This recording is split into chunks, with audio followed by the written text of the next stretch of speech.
This is my latest Gourd Banjo. I think it's number 12. I think this is number 12 here. Just finished this one a couple weeks ago, and it's going up for sale. It sounds really good, and it's one of the nicest, it's probably the nicest feeling and nicest sounding one that I've built yet. I've been really loving playing it for these couple weeks. It's a walnut neck and a birdseye maple fingerboard, similar to another one I made.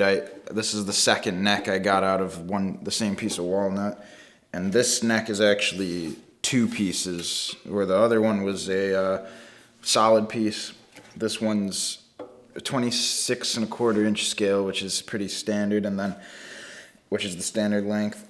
And then this, right where the neck joins with the gourd, it connects to this dowel stick, and they're two separate pieces. They're from the same chunk of wood, but I had to make them two separate pieces, which I don't usually do, but I've been playing around with different techniques of doing that, and I really like the way that this one came out. And it's very sturdy. I mean, it's very structurally sound. It's got, actually, I had a wooden dowel joining them, and it broke, and I ended up replacing it with a metal rod. So this neck is, and it's epoxied in there, so it's not going anywhere ever. I mean, I would even guess the wood would break in another place before that joint would. Don't hold that against me. But then there's a maple tailpiece and walnut tuning pegs here. These are hand carved.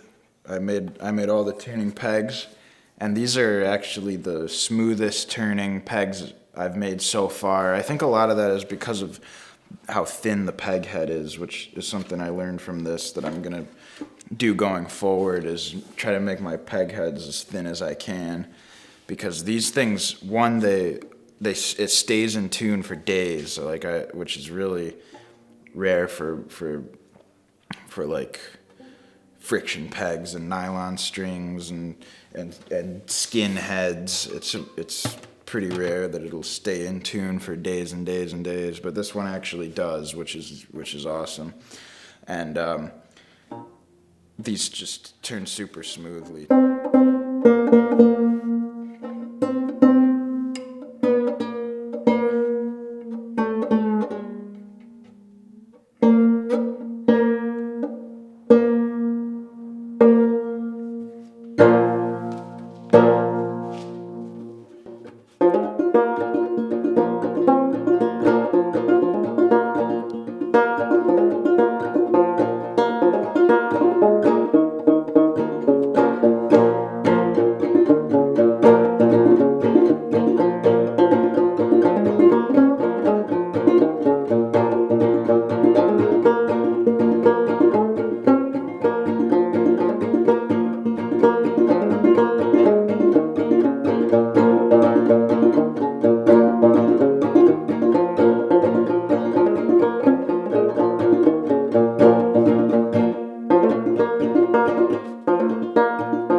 Well, I was barely holding that one together, but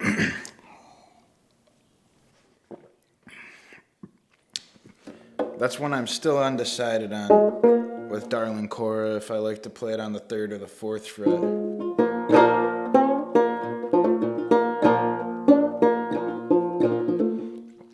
It's just like a whole different vibe, and they're both cool. But anyway, yeah, very tight head on this.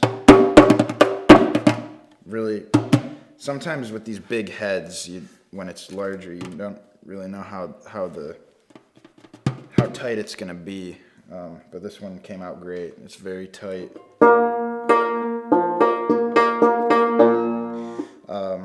What else? Yeah, this is about. I mean, this is a foot. This is a pretty large gourd. It's like a foot in diameter. If you were to actually just look from the point where the skin, where the head leaves the edge of the gourd, because I've sort of beveled this over, rounded this over quite a bit, just to mainly for aesthetic reasons. But so it actually goes to about here because it's such a thick gourd. The gourd actually ends here, and you can see that, which I don't necessarily love, but nothing to do about that. It just means the head's on good and tight, I guess. But yeah, from right about here to this other side is around 9 inches, which is pretty big, and you can definitely hear it in the tone. And I have this tuned to, what do I have it tuned? I have this at, this is A flat, F, A flat, F, A sharp. So that's quite a bit below, but you could tune this thing even lower, and it'd probably sound even cooler tuned lower. I haven't played it too much tuned up to standard. You could, but I don't know. I haven't been that interested in playing it at that high of a tuning. But if you wanted to, you definitely could. It'd probably sound cool too. But that's about it. I hope somebody gets this and really enjoys it, because I've been having a blast playing it.